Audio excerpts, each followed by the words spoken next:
In today's show, I'll be breaking down the latest Bitcoin technical analysis as we resume the pump. Also breaking news, Ripple to launch US dollar stablecoin, aiming to compete with USDT and USDC. Also, Goldbugs renew mocking Bitcoin as the yellow metal hits another all-time high. Quoting the high priest, gold is the poor man's Bitcoin. Max also says very few countries without Bitcoin as legal tender will even exist in 10 years.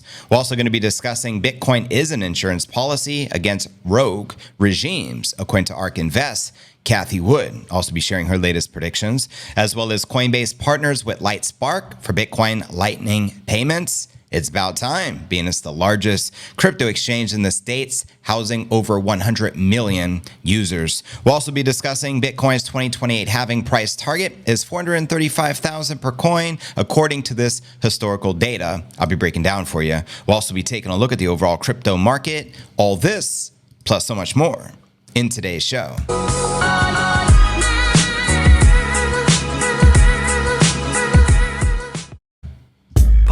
Pump it up. If you're new to the channel, important to smash the subscribe button to receive daily premium crypto news alerts every day, just like this. Also important to pump that thumbs up. It helps support the stream as it helps out tremendously with the YouTube algorithm. Today is pod episode number 1599. I'm your host, JV, and today is April 4th, 2024. I got 99 problems, but a Bitcoin ain't one. Hit me. Anyways, let's kick it off with our market watch. As you can see right here, we got Bitcoin back in the green, up 2.5% on the day, trading above 67,600. We also have Ether up 1%, trading just under 3,400. All the major cryptos actually in the green and pumping, minus Solana and ICP. And checking out coinmarketcap.com, we're sitting on a 2.54 trillion market cap with roughly 92 billion worth of volume for the past 24 hours, with the Bitcoin dominance pretty much the same as yesterday, 52.2%. Ether dominance back in the decline at 15.9%. How low do you feel this Ether dominance will go this particular cycle? And how high do you project the Bitcoin dominance will likely climb? Let me know in that live chat. And checking out the top 100 crypto gainers for the past 24 hours. We got Pendle, Mantle, and Chili's leading the pack. Below that, Maker, Bitcoin Cash, and BNB. Now, which altcoins in particular are you guys most bullish on for this bull run? Holla. And checking out the crypto bubbles to get more of a visual perspective. It looks like 95% of the market pumping in the green. We zoom out on the monthly, and wow, it's kind of a mix. I'd say 50-50, half in the green, half in the red. And checking out the crypto greed and fear index, we're currently rated a 70. Greed, yesterday a 71, last week an 80, and last month a 90. And extreme greed, and just note, the higher this goes, the more likely of a correction. Just like last month, we climbed and hit 90, and we had a, whatever, was it 17% correction? But we're right back in the game, so you already know. And checking out the Bitcoin halving countdown, as of today, it shows we got 17 days left until the most significant event in crypto, which only occurs every 4 years, with the estimated halving date scheduled to take place April 22nd. Just note, it's all dependent upon the block height. We're currently on block 837,691. As soon as we hit block 840,000, that's officially when the halving will be. And checking out the time chain calendar, refreshing here, it shows you the current block we're currently on, 837,691. It shows you the Bitcoin market cap sitting pretty at 1.33 trillion. And currently you can convert $1 for 1,478 Satoshis. Just note, the higher the price goes for a Bitcoin, the less Satoshis you'll receive for a dollar. And one day, some say, like Michael Saylor, Bitcoin could hit 100 million a coin. That would put each Satoshi valued at $1. Send it and let's get it. Let's dive into our Bitcoin TA, shall we? Headline reads, Bitcoin taps 67.5 as 2% of the Bitcoin price gains accompany U.S. jobless claims. That's right. As we can see here in the Bitcoin 1 hour chart, Bitcoin rebounded 2% today, April 4th, as broad risk assets rallied forward, encouraging signals from the U.S. Federal Reserve. Now, data from TradingView showed local Bitcoin price highs of 67.5 on Bitstamp around the Wall Street Open. Bitcoin joined U.S. stock indices and heading higher on the day, while gold cooled off after setting a new all-time high, tapping 2,300. Peter Schiff must be like ecstatic out of his mind, right? We're going to be discussing that in a little bit. The day prior, Fed Chairman Jay Powell delivered a dovish tone on economic policy, suggesting that interest rate cuts, a key boon for risk assets, would come before the end of the year. Quoting him here, "We have held our policy rate at its current level since last July," he said during a speech for the Stanford Business, Government, and Society Forum at the Stanford Graduate School of Business in Stanford, California. Quoting him again, "As shown in the individual projections the FOMC released 2 weeks ago, my colleagues and I continue to believe that policy rate is likely at its peak for this tightening cycle. If the economy evolves broadly as we expect, most FOMC participants see it as likely to be appropriate to begin lowering the policy rate at some point this year." Now, Powell referred to the FOMC meeting, the next of which is due in May, which is next month. The latest data from the CME Group's FedWatch tool puts the odds of a minimal 0.25% rate cut either at the meeting or the following one in June at 61%. At the best.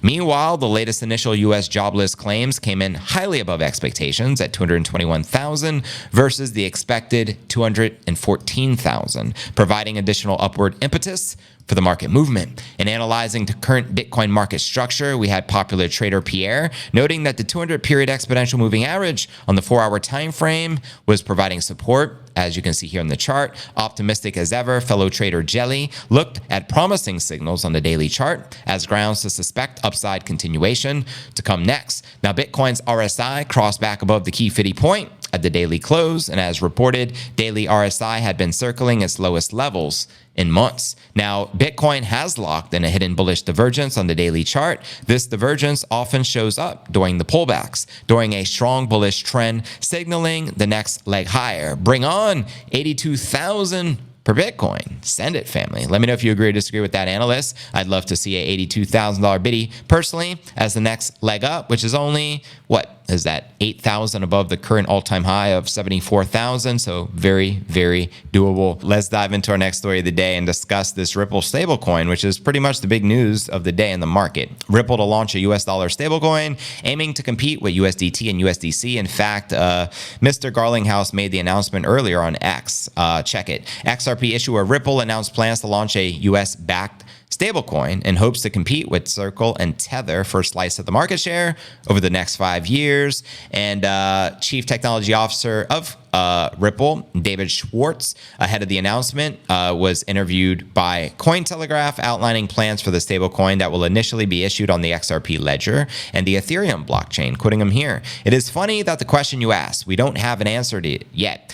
What's the ticker going to be, and what are we going to call it? You're just going to have to call it the Ripple stablecoin for now." Ripple has been toying with the idea of launching a stablecoin for over a year, and Schwartz believes the existing stablecoin ecosystem is not as diverse and robust as it could be. Pinning the stablecoin's market current value at $150 billion, Schwartz said there is room for another big player. Quoting him here, "We think it'll be over $2 trillion by 2028, and there is only 2 market leaders. We don't think it is a winner-take-all ecosystem, particularly on the DeFi side." Now, personally, I think the clear winner is USDT, hands down. They have the most Bitcoin on the balance sheet. They have the largest market cap by far, and they are legit, unlike Circle's USDC. So I just wanted to throw that out there. Ripple's stablecoin will be pegged at a 1-to-1 ratio with the US dollar, and the company plans to back the tokens with US dollar deposits, short-term US government treasuries, and other cash equivalents. Schwartz said that Ripple would look to emulate Circle's focus on compliance and likely aim to compete against the USD coin issuer. Quoting him here, "Our angle is going to be very compliance first. We are very transparent about how these assets are backed, so we're kind of going to be directly competing against USDC." And he also shared, "We're looking to grab some market share. We're not looking to finesse a couple of extra decimal points by taking risks with other people's money." Schwartz added, when queried over Ripple's plans to back the stablecoin with dollar deposits, US treasuries, and cash equivalents. And here you can see their reserves composition as of March 28th of this year, their balances and circulation. It shows you USDC. It shows you their cash reserve of the banks, the Circle Reserve Fund, the issuance and redemption, and all this data. And this is USDC, in which they're competing against. Now, the reserve assets are set to be audited by a third-party accounting firm, and Ripple will publish monthly attestations. Swartz drew comparisons to the early days of Tether's stablecoin USDT, where critics often sounded the alarm over the potential of the issuer to steal funds and the credibility of its reserve attestations. Initially, when Tether first launched, he said, a big concern was whether these guys would run off with all the money because they are very incentivized to do that. Then after a while, you're like, wait a minute, these guys have a long-term business. Now, the Ripple chief technology officer added that the reality of launching a new stablecoin could attract hundreds of millions, even billions or tens of billions of dollars, which would lead to these types of concerns. The company is leaning on its credibility, track record in the space, and strong balance sheet to squeeze its way into the stablecoin market. Quoting Swartz again,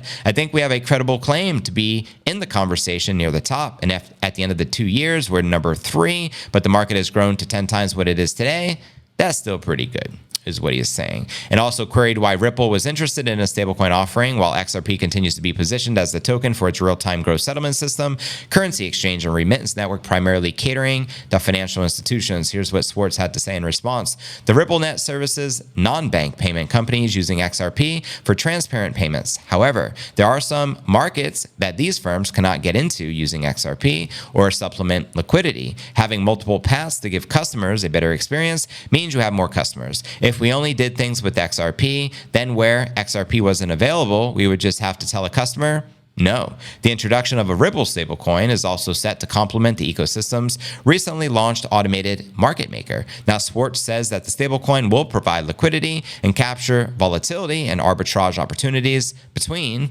multiple assets. So there you have it, fam. Now, very interesting. I wasn't anticipating this big announcement from Ripple Labs, but what are your thoughts on them launching their own stablecoin? And yes, I know there's going to be a lot of jokes like XRP has been the best performing stablecoin, keeping its price the same for the past 6 or 7 years, however long it's been. Anyways, fam, next story of the day. Let's discuss the gold all-time high. It tapped $2,300 an ounce. And yes, the Goldbugs are now making fun of the Bitcoiners. You can't make the ish up, but nonetheless, they can have their flowers for the day. Spot gold prices have reached an all-time high, resulting in a resurgence of Bitcoin derision from the precious yellow metals investors. Gold hit the all-time high of $2,304 per ounce yesterday, April 3rd. According to the American Hartford Gold Group, posting an 11.5% year-to-date gain for the usually slow-moving asset. And that's a massive gain for you Goldbugs. So congrats, guys. Gold started gaining momentum mid-February, rising from around 2,000 per ounce to over 2,200 late March, and having held up well alongside other safe haven assets due to the growing global tensions, uncertainty over possible interest rate cuts, and de-dollarization. Hartford Funds investment strategist Nanette Jacobson told MarketWatch on April 3rd, and you can see here gold at $2,304. Now, Bitcoin is sometimes referred to as digital gold, but the real gold's price peak sparked renewed mockery from the Goldbugs and Bitcoin belittlers. And of course, the biggest one there is going to be from Peter Schiff. Peter Schiff said in an April 3rd post, in the second quarter of 2024, Bitcoin is down 7%, while silver and gold are up 8% and 3% respectively, claiming the results speak for themselves. However, the second quarter began 3 days ago, exactly at the time of Schiff's post, and Bitcoin gained 55% for this year, eclipsing gold's gains over the same time by a factor of 5. Take that, Shifty. Now, in a follow-up post, Schiff claimed to be the last chance to sell your Bitcoin and buy some gold and silver at favorable prices. If you fail to act, have fun staying poor, he claimed. The irony was not lost on some of the respondents. Crypto trader Kassar said they didn't have yet another 60 years to wait for gold to go up another $1,500. And ByteTree analyst and researcher Charlie Morris also took a swipe at Bitcoin in an April 3rd post, commenting that gold has reached an all-time high without electricity consumption, referring to Bitcoin's power-intensive mining process. However, check this out. Environmentalist and Bitcoin ESG researcher Daniel Batten was quick to point out that the energy required for gold extraction is mostly from fossil fuels, which is fact. Quoting him here, gold has a much higher environmental impact and emission intensity than Bitcoin mining, which is fully electrified and does not leave mercury are arsenic in the local and water supply. Tell him, Charlie Morris. Now, Swan co-founder Brady Swenson added, how can you be a gold bug and not understand the gold mining process? I visited a gold mine once. It was apocalyptic. Meanwhile, the 14 leading gold tracking ETFs have lost $2.5 billion from the start of the year to mid-February, in contrast to the Bitcoin funds, which have seen almost $4 billion in inflows over the same period. What does this tell us? All of that gold ETF money is flowing into the king crypto, BTC. And quoting the high priest of Bitcoin, one of my favorite quotes from Max, gold is the poor man's Bitcoin. Let me know if you agree with that sentiment. And isn't that ape so sexy? Just saying. This is like, I'll leave it at that. And Max also says that very few countries without Bitcoin as legal tender will even exist in the next decade. Let me know if you agree with that sentiment, family. So you either adopt Bitcoin or get left behind and disperse and disappear into the ether. Pun intended. Keep the comments flowing. Let's dive into our next story of the day. We discussed the latest with gold. Well, here's the latest from ARK Invest's Cathie Wood.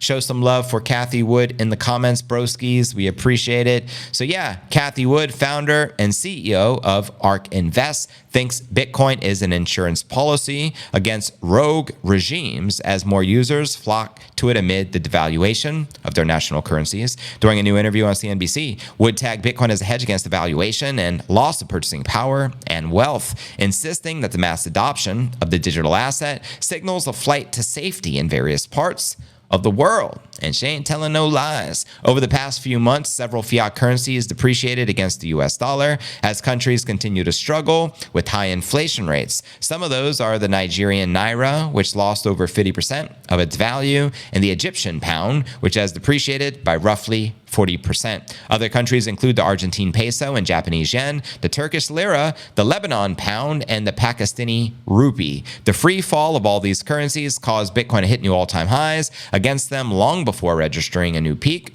against USD. Wood believes that these currency devaluations and flows into the Bitcoin ETF market were the reasons Bitcoin surged dramatically in the past few weeks. Users deemed the crypto a hedge against unfavorable monetary policies and chose to store their money in it. Preach, quoting her here. I think this is a flight to safety. That's also quoting Lawrence Fink, CEO of BlackRock.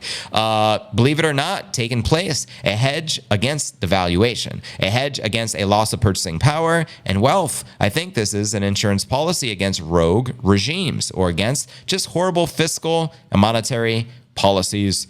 Preach. Wood further explained that this is not the first time that Bitcoin has surged during a traditional financial crisis. She cited the U.S. banking crisis of March 2023, when regional banks collapsed and Bitcoin spiked roughly 40% afterward. Now, between March and April of last year, around 4 American leading institutions, including Silvergate and Signature Bank, shuttered their services after bank runs that caused a surge in deposit outflows. While the shares of the battered financial institutions fell heavily, Bitcoin moved in the opposite direction, recording substantial gains despite the crypto market suffering from the pangs of the bear cycle. Now, ARK Invest CEO says that such an occurrence shows that Bitcoin has no counterparty risk and is both a risk-on and risk-off asset. That's right. Not only is it an insurance policy, it's also a hedge against inflation, deflation. It's also a risk or a hedge against rogue governments and just corruptible mofos that are looking to do bad things and continue to print money.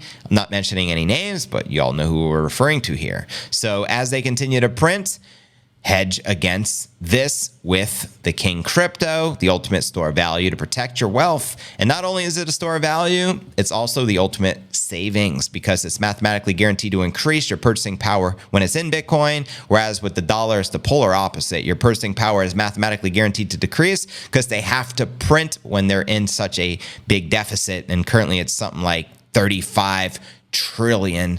So there's going to be mass printing going on. That's not going to slow down, and it's just going to make Bitcoin that much more valuable. Anyways, fam, keep the comments flowing. Let's dive into our next story of the day, discuss the latest with Coinbase implementing the Lightning Network. It's about time. I mean, they have over 100 million users, and some of the fees have been ridiculous. Shout out Manny Salam. So it's only going to make it more affordable for all the users on the exchange. So here's the headline.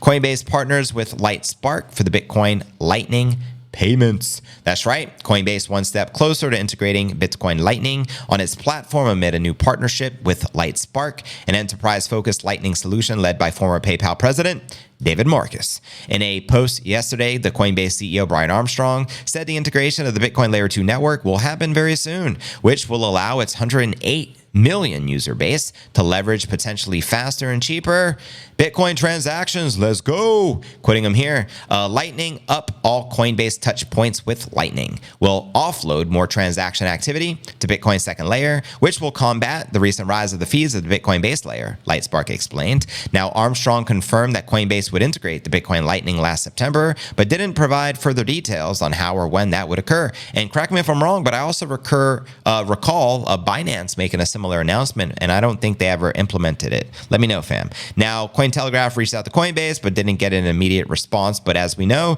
founded in 2022, Lightspark's efforts have revolved around removing complexities that come with implementing and managing Lightning node to send and receive transactions reliably. Now, personally, I think all the exchanges should have access to Bitcoin's Lightning network to make it more affordable to send and receive crypto to the exchanges. Now, the firm also built Lightspark Predict, an AI-based smart engine that aims to optimize liquidity requirements and routing in real time to maximize transaction success rates and finality times. Pretty interesting. Now, according to Bitcoin's financial services firm River, Lightning payment success rate is around 99.7%, measured from the 308,000 Lightning transactions requested on its platform last October. The main reason for failure occurs when no payment route can be found that has enough liquidity to facilitate the transfer. However, River found the average Lightning transaction size was around 44,700 Satoshis, which is only $11.84. The firm estimated between 279,000 and 1.1 million Lightning users were active in September. Now, Coinbase's biggest competitor, Binance, integrated Bitcoin Lightning last July. Oh, so they did. I didn't know they actually followed through with the announcement. I stand corrected. Lightning has become a popular payment method in Lugano, Switzerland, El Zante in El Salvador, known as Bitcoin Beach, as well as Utiva, Costa Rica, known as the Bitcoin Jungle. Pura Vida, fam. However, the Bitcoin bull sailor or some other industry pundits believe that Bitcoin is far better off as a store of value tech than a medium of exchange. Hey, I say do anything you want to do with it because you have the free will to do so. So use your Bitcoin how you choose to use it. What are your thoughts on that? And how many of you are currently using the Coinbase exchange or Binance exchange, which apparently has Lightning already implemented? Now let's dive into our feature story of the day and discuss Bitcoin hitting $435,000. Shall we? The headline here reads, the Bitcoin 2028 halving price target is $435,000 according to historical data. So let's break it down. So yeah, the Bitcoin price rallied approximately 650% since the last halving in April of 2020. So if history repeats, Bitcoin can reach $435,000 before the 2028 halving. Now, not too shabby, Bitcoin being up roughly 6.5x since 2020. Now, the Bitcoin price has risen 658% since the last Bitcoin halving, according to TradingView data, and is currently trading around the 66 mark. In fact, I think we even dropped post-COVID in 2020 to like 3,500 in that range. So we're up even more if you take it from the bottom. But here you're looking at the 1 week chart. Now, check it. The 2024 Bitcoin halving will happen in less than 3 weeks. More likely 2 weeks. If historical chart patterns were to repeat, the Bitcoin current 68,000 price would reach 434,000 per coin by the 2028 halving if it performs similar to the current cycle. Nonetheless, the Bitcoin post-halving rallies have seen diminishing returns throughout the years. Now, until the first halving in 2012, Bitcoin increased from having virtually no value to $12.50, a 12,400% increase. Then Bitcoin price jumped 5,200% to $650 per coin by the 2016 halving and 1,200% to $8,500 by the 2020 halving. Now, thus, the Bitcoin average price rallies fell by 45% each cycle to the current 658%. So if the diminishing return trend repeats, Bitcoin will deliver a 360% rally during the next cycle, resulting in a roughly $303,600 Bitcoin price at the time of the 2028 halving. The Bitcoin's recent price surge is unrelated to the upcoming halving and mainly attributed to the inflows into the Bitcoin ETFs, argues Hao Yang, head of the financial products over at Bybit. Quoting him here, considering the halving and price trends from a very rigorous quantitative point of view, there is no evidence supporting a positive correlation between the halving event and the Bitcoin price. But history can be interpreted in many different ways. I certainly hope for 435,000 per coin by 2028, but won't put too much into it. Now, a six-figure Bitcoin price appears even more possible if Bitcoin ETFs overtake gold ETFs, which is something that can happen in the next 2 years, according to a February 26 research report from Bloomberg analysts Eric Balchunas. And additionally, Bitcoin ETFs are growing at a much quicker pace than the gold ETFs did when they first appeared back in 2004. In fact, Bitcoin is speed running the gold price fivefold, says Sam Wouters, head of Contact at River, who wrote in a March 29th post the following: Bitcoin is basically just 5x speed running gold's trajectory. The last 10 years of Bitcoin looks a bit like squish version of gold's last 50. No wonder some people get salty, aka Peter Schiff.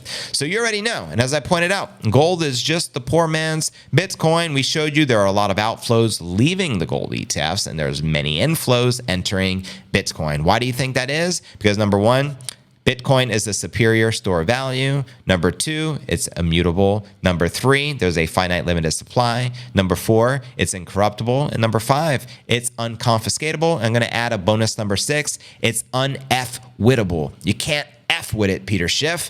And you can, like I said, a broken clock is right twice a day. You get your flowers for the day when gold hit that new all-time high, I think yesterday, for $2,300. But hey, you got to show metrics of Bitcoin like, look at the 4-hour chart and look at gold for this week. Holy moly, you stupid Bitcoiners. But yeah, zoom out a little and let's show the all-time chart and take a look at that. Back when Bitcoin was nothing 15 years ago, to being worth 68,000 per coin. So we already know Bitcoin will eat the market cap of gold because the savvy investors are moving, even the baby boomers, they're moving their gold and capitulating for Bitcoin as they should. Why wouldn't you? Why would you want? And just the other day, Mike Saylor did a very awesome interview and he broke down the history of gold confiscation. And I retweeted that as well. Make sure to check it out. He gave us the ultimate history lesson on gold. And if you watch that, you understand why you don't want to be using gold as a store value. I think gold makes a great jewelry. You know what I mean? Get a gold chain, something like that. But as a store of value, when you have Bitcoin as the apex predator, to me, there's no comparison. However, if Bitcoin did not exist and there was no cryptocurrency, I may have some gold coins. Because what's the alternative, right? There would be none. But considering we have Bitcoin, there's no alternative to Bitcoin because Bitcoin is so much superior, hence why we call it the apex predator, hence why the market cap of gold will continue to flow from the ETFs of the precious metals into Bitcoin. Why wouldn't it, right? Especially those that understand money. And I think the more wealthy you are, the more likely you're to understand money. And there is a lot of big money from the whales. I would consider that the smart money. And what's the smart money doing right now? They're accumulating, stacking sats like there ain't no tomorrow because they understand what's about to happen. We understand the cyclical nature of the Bitcoin halving, which only occurs every 4 years. We're on the cusp, 2 freaking weeks away until that event. What happens post-halving? We go parabolic. Why? Simple supply demand. You don't need to understand TA, aka astrology for men. It's all irrelevant. All that goes out the window. That's why I love the stock to flow model. It's basically supply demand. When you have a very limited supply and they can't print more and you have massive demand, right? Worldwide coming from ETFs. And look at Nipsey going wild. Shout out to the Nippinator. And yeah, I mean, you have so many reasons to be bullish right now. And there's really no reason to be bearish, especially at a time like this, especially considering, let's not forget, that we already tapped 69,000, meaning Bitcoin was at a higher price 3 years ago in 2021. So we haven't even seen the beginning of this real leg up of this bull run. I say once we surpass 100,000, things are going to get really funky, really quick. In a positive way. We can go from 100 to 2 to 3 to 4 to 500,000 this cycle. There's no telling. The truth is, Bitcoin has no top because fiat currency monopoly tulip money has no bottom. You understand that. They're going to continue to print. It's going to continue to increase the value of Bitcoin. All the currencies around the world, like we have already started witnessing this year, are going to be trending towards zero. Bitcoin's breaking out, hitting new all-time highs in currencies all around the world. Why is that? Because fiat is becoming more and more worthless. And just as the dollar is the final boss in the fiat pyramid scheme, you already know Bitcoin's coming for you. Protect your neck. In the words of the Wu-Tang Clan, protect your neck, kid, because Bitcoins are coming. Just saying. Let me know if you agree or disagree with this price projection of 435,000. Again, I think that would be a bear scenario, especially for 2028. I'm more optimistic. My bear case scenario for this cycle, 2024-2025 for the peak, is 222,000. My bull scenario is 750,000. So yeah, anything is possible. And in God we trust. Holla at your boy.